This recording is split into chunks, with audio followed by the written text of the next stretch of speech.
haatanna waxaad ku soo dhawaataan dhegeystayaal barnaamijka galka baarista waxaa inoo soo jeedinaya wariyahayaga Haaruun Macruuf.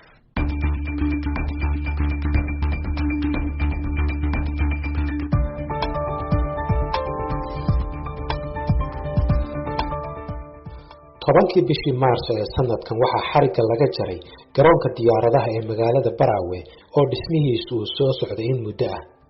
waxaa madaxda dawladda Soomaaliya iyo xubno ka tirsan beesha caalamka ay u boqoleen magaalada Baraawe halkaas oo ay ugu dabaaldegeen munaasabadda ay magaaladaasi markii ugu horeysay taariikhdeeda ku yeelatay garoon diyaaradeed. waxay si kalsooni leh ugu dhawaaqeen inay ku baxday 4 milyan iyo 300 kun oo dollar. hase yeeshee maalmo kadib farxadda furitaanka garoonka waxaa hadheeyay wararka iyo muuqaalada ka imanaya magaalada Baraawe kuwaasi oo tusinayay dhul ka mid ah barxadda baabuurta la dhigto ee garoonka oo diistay kadib markii ay u adkeysan weysay roob culus oo ku da'ay. maamulka magaalada Baraawe iyo hay'adaha maalgeliyay waxay ku adkeysteen in dhulka diisay uusan ka mid ahayn garoonka. fikradaha taasi ka soo horjeedase waxay muujiyeen in marka la eego lacagta ku baxday ay magaaladu u qalantay garoon laami ah oo ka wanaagsan kan ay heshay. haddaba sidee lagu dhisay garoonka? maxay yihiin caqabadaha laga soo maray? lacagta ku baxday ma lagu dhisi karayay garoon ka tayo fiican? yaa iska lahaa go'aanka ah in garoonku uu noqdo mid jay ah? waa mawduuca barnaamijka galka baarista ee toddobaadkan.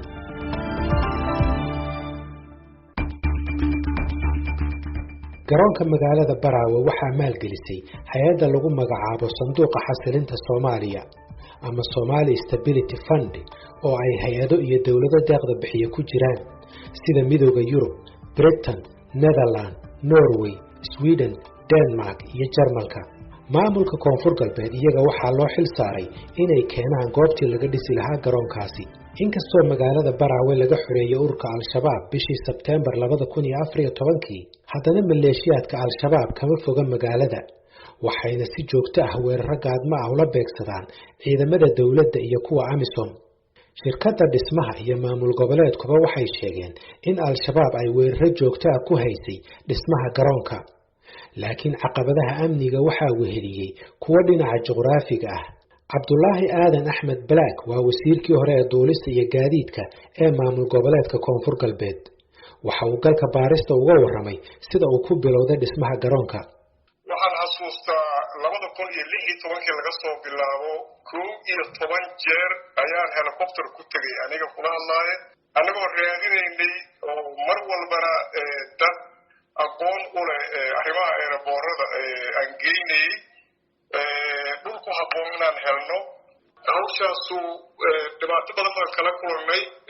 qalabkii wax lagu dhisi lahaa sidaan ku geyn lahay muddo dheer ay naga qaadatay. meesha lafteeda oo runtii uleys badan hadday noqon lahayd nimanka nabaddiidka ah oo dagaal badan nagula jiray miinooyin noo dhigaayay 7 kilomitir balaas 1 kilomitir oo airportka iyo isu jira ambareesi meesha la yidhaha 8 kilomitir ee meesha magaalada u jirtaa. adiga conflict badan oo aan kala kulannay xilligii aan dhisaynay ayaa waqtiga dib u dhigay. waxaad ka hadashay dhibaato inaad kala kulanteen qalabka iyo sidii loo geyn lahaa wixii lagu dhisayay garoonka. dhibaatadaasna waxay ka imanaysay dhulka iyo meesha la marsiinayo oo amnigu xumaa mise dhinaca badda aad soo marsiinayseen mise ilaalinteeda? bal wax yar iftiimi meeshaas. absolutely labada arrimood tan ugu horeysa qalabkii loo baahnaa oo wax lagu dhisi lahaa oo xamar yiilay oo qolada kambaniga ay haysteen sidii lagu gaarsiin lahaa ayaa dhibaata naga haysatay. sababtay tahay waa xamar iyo Baraawe in loo safro oo jidkaa la maro dhibaato weyn bay ahayd. qolada AMISOM la kaashadaynay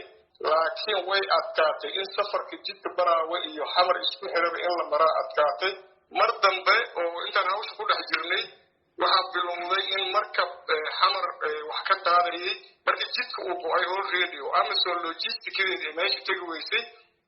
waxaa bilowday markab yar oo AMISOM ay adeegsanaysay kaasa haddana waxyaalaha lagama maarmaanka sida shamiindada oo kale ayay qolada kambanigu ay saaranayeen. labadaa dib way jireen. dib saddexaadaa jiray oo qolada nabaddiidka ah waxay dadaal badan u galeen miinooyin badan ay meesha dhigeen inaan meeshaas airport laga dhigin oo meeshaas aysan caasimad noqon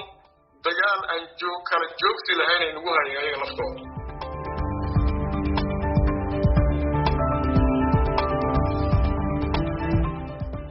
qodob kale oo muhiim ah oo la isku qabtay ayaa ahaa qaabka loo xulay shirkadda dhisaysa inuu ahaa mid lagala tashaday maamulka koonfur galbeed iyo in kale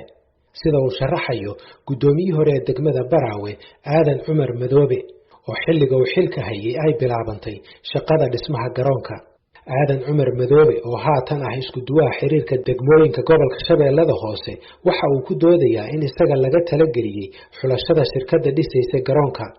inkastoo saraakiisha kale ee koonfur galbeed ay aaminsan yihiin inaysan maamulku wax luga ku lahayn nidaamkii lagu soo xulay shirkadda aysanna wax ka ogeyn. horta sidaadaba markii wax la dhisaayo kambaniyada waxa la geliyaa wax la yiraahdo tartan ayaa la geliyaa dhowr iyo 10 kambani ayaa tartan loo soo geliya degmadan Baraawe dhisaan qolooyinkaas kambaniga hadda dhisay oo lagu magacaabo Buubaal ayaa ku guuleystay. laakiin su'aashaydu waxay ahayd shirkadda markii la tartansiinayay qaabka loo tartansiinayo xulista sida loo kala reebayo miyaad ka qayb gashay mise aad lukumaad lahayd? maya waan ka qayb galay. Nuur Cali Buubaal maamulaha guud ee shirkadda Buubaal Investment waxa uu sheegay dhinaciisa inuu si furan ku helay qandaraaska dhismaha garoonka. anagu tartanaan galnay maalan dhowr iyo 10 shirkadood oo waaweyn oo qaar international yihiin oo Indonesian iyo Emirates iyo yihiin ayaa tartan la galnay ayaan ka qaadnay. marka baadina qandaraaska yaa idin siiyay idinka? anagu waxaan siiyay qandaraaska Somali Stability Fund. waa gartay laakiin maamulka koonfur galbeed door miyuu ku lahaa inaad qandaraaska heshaan? maya. maamulka magaalada Baraawe ee xilligaas 2017 ama wixii ka horeeyay gacan may ku lahaayeen qandaraaska inaad heshaan? ma ogeyn baanoo soconno aysan ayagana ka warqabinaa meesha ugu tagnay. hay-adda maalgelisay iyo dowladda Soomaaliya waxay ku doodeen in dhismaha garoonku uu qayb libax ka qaadanayo dhaqaalaha magaalada iyo inay dhinaca hawada isku furmaan magaalada Baraawe iyo magaalooyinka kale ee Soomaaliya. xubnaha bulshada ee dhaliilaya garoonkan waxay aaminsan yihiin in marka la eego qaabka loo dhisay uusan garoonkani u adkaysan doonin roobab kale. hase yeeshee mas'uuliyiinta dhistay waxay dhinacooda qabaan in garoonka loogu talagalay diyaaradaha xamuulka iyo kuwa rakaabka oo qaadi kara ilaa 100 qof. waxay sidoo kale ku doodayaan in loo dhammaystiray hanaanka biyaha ka moosi lahaa garoonka.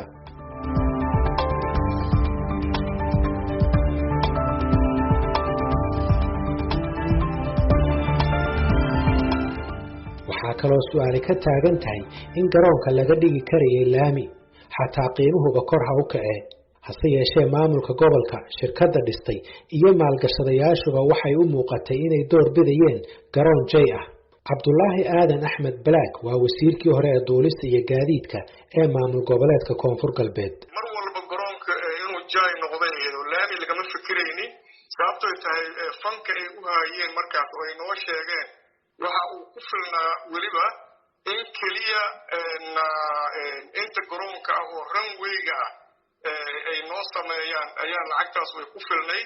weliba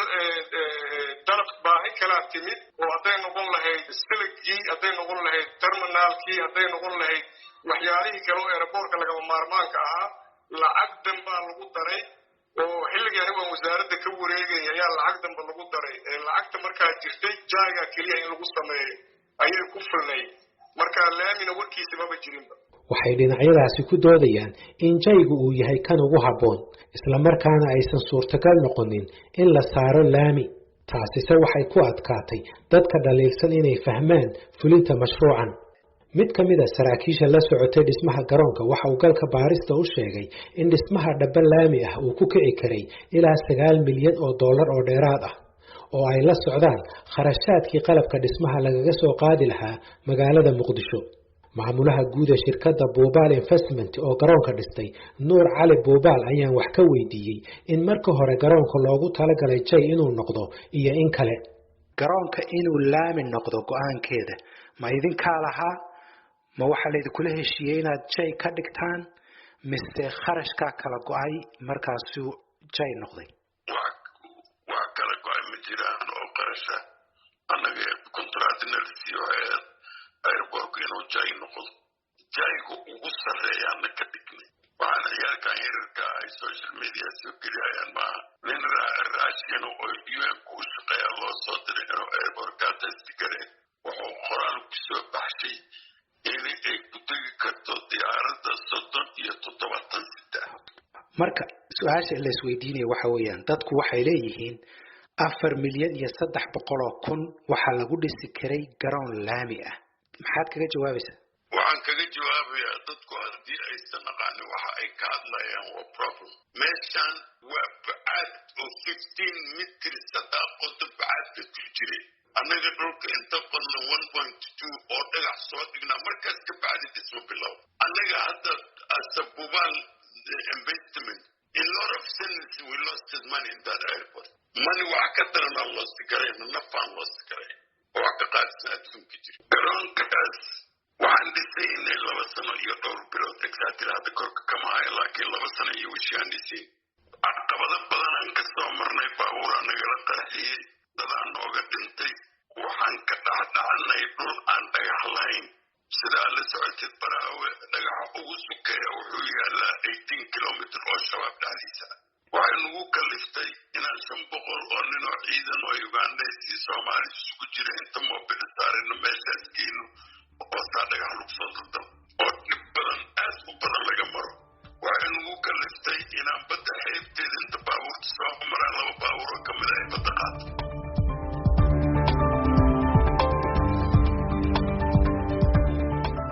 galka baaristu waxa uu helay dukumeenti muujinaya kharashka ku baxay garoonka iyo waxyaabaha lagu bixiyay kharashka ugu badan oo u dhigma 23.2% waxa uu ku baxay buuxinta iyo cabaynta lakabyada isa saaran ee dhulka laga dhisayay garoonka laga bilaabo salka ilaa oogada sare ee dhabaha iyadoo la xoojinayay adkaysiga dhulkaasi uu yeelanayo culayska ku degaya kharashka labaad ee ugu badan oo ah 17.5% waxa uu ku baxay in dhagaxa iyo carrada lagu buuxiyo garoonka laga keeno deegaanka lagu magacaabo Empreso kharashka saddexaad ee ugu badan ee garoonka ku baxay oo ahaa 11.1% waxa uu ku baxay diyaarinta iyo simista garoonka gaar ahaan dhabaha oo leh 2 kilomitir iyo 2 wado oo ay ku soo jiireeyaan diyaaradaha iyo goobta diyaaraduhu ku istaagaan ee looga dego ama laga raaco iyo barxadda isku xirta terminaalka iyo dhabaha diyaaradda lacagta ugu yar oo ahayd 3% waxay ku baxday calaamadaynta dhabaha garoonka iyo cirifyadiisa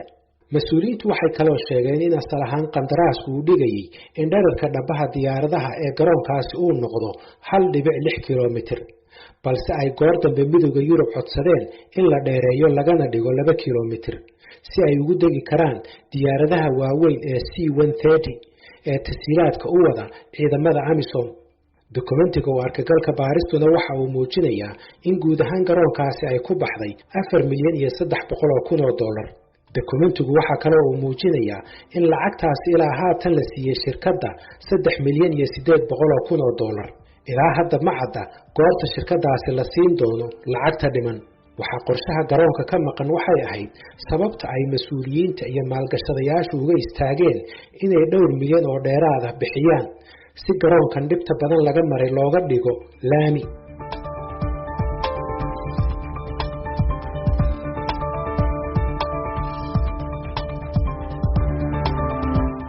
inkastoo goobta diisay ay ahayd barxadda baabuurta la dhigtay ee garoonka horteeda sida uu galka baaristu ka ogaaday ila kala duwan haddana arrintaasi waxay abuurtay walaac ah in maadaama dhulka uu garoonku ku yaalo uu jilicsan yahay intaasi ay bilow u tahay cillado kale oo ka soo socda garoonka guddoomiyihii hore ee degmada Baraawe Aadan Cumar Madoobe isagu waxa uu sheegay inuu ku qanacsan yahay inay magaaladu yeelato garoon horta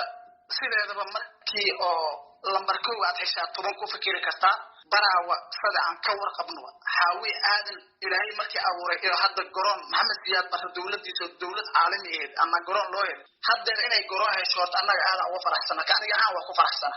garoonkaas allay lehe wixii lagu bixiyay qasaarad ay keeneen aniga ma oran karo aniga waxaan oran karaa ka aniga ahaan garoonkaas baaqna waa u dirna dawladda Soomaaliya hadda ka hor ra'iisul wasaaraha hadda markii ugu dambeysay xiriirka ka jaraan uu noo ballan qaaday midowga Yurub lacagta bixiyeen way noo ballan qaaday inay laami noo saarayaan kumbartay taqabna garoonkaas annaga Nuur Cali Buubaal maamulaha guud ee shirkadda Buubaal Investment ayaa isagana aan hordhigay qodobkaasi ku saabsan dhamaystirka garoonka iyo hadalka uu sheegay gudoomiyihii hore ee degmada Baraawe Aadan Cumar Madoobe airport meeshu kiyala diyaaradu waa ku degooyaan dadku inta tagana soo arkaan waa mid kale annaga shirkadana siisay contract shirkadaas waxay kale contract siisay shirkad oo engineering ayay waxay siisay quality control iyo inay annagana daba taagnaa oo Kenyana maygara qandaraaskeena waxaa ku dhiman ilaa December inaan joogayno oo wax kastoo isbedel annaga aan saxayn contract qoran maxaad saxaysaa hadda oo hawlo ku dhiman hadda waxay dhiman madistan baa isaga jirnaa laakiin contract systemka aan ku qaadanaa asaas annaga marka qof kasta oo airport inuu ogaado ama xaaladiisa ogaado ama qiimeeyo ama ka talshan raba waa soo dhaweynaa meeshaan deganahay waa soo dhaweynaa meel kasta oo airportka ka mid aan tusay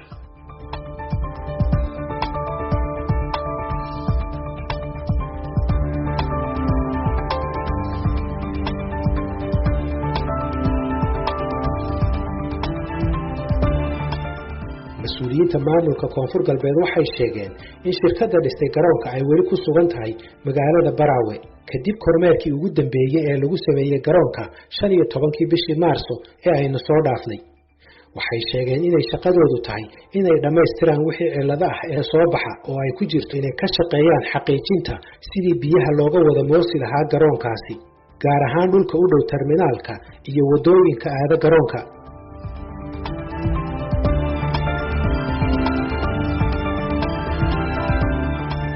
Harun Macruuf ayuu kaasi ahaa oo soo jeedinaya soona diyaariyay barnaamijkaasi